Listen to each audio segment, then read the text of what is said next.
آپ کے حصے میں اتنی جائیداد آئے گی، اتنے دن تک اتنی زندگی آپ کی ہوگی، یہ سارا کچھ کہتے ہیں کہ آپ کے ہاتھ میں لکھا ہوتا ہے۔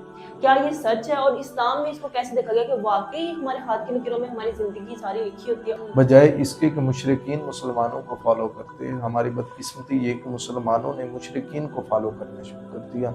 تو آپ ماشاء اللہ لا حول ولا قوت الا باللہ العلی العظیم یہ آپ پڑھ کر اپنی چیز پر یا اپنے اوپر یہ دم کرتے رہیں، پڑھتے رہیں، تو انشاءاللہ یہ نظر بد جو ہے اس سے دور ہو جاتی ہے۔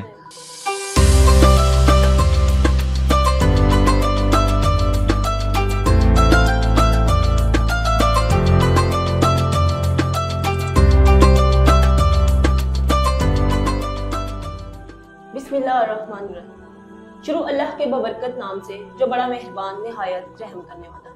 السلام علیکم ناظرین، میں ہوں آپ کی میزبان رقیہ بک اور آپ دیکھ رہے ہیں سرور رمضان سیزن 2، اور آج ہماری 7ویں نشست کا آغاز ہو چکا ہے اور ہمارے مہمان خصوصی ہیں سید مبشر حسن نقوی فقہ جعفریہ سے اور مولانا تنویر احمد فقہ حنفیہ سے، اور آج ہماری گفتگو کا موضوع ہے میتھ، سپرسٹیشنز، توہم پرستی اور وہ مختلف عقائد جو لوگوں نے اپنی طرف سے بنائے ہوئے ہیں کہ بلی راستہ کاٹ جائے، کالی بلی راستہ کاٹ جائے تو کچھ برا ہوگا، رات کو شیشہ دیکھیں گے تو بوڑھے ہو جائیں گے آپ۔ اس طرح کے بہت سے لوگوں نے اپنی طرف سے جو عقائد بنائے ہوئے ہیں، تو اسی کو آج ہم اپنی موضوع میں زیر بحث لائیں گے۔ السلام علیکم محترم۔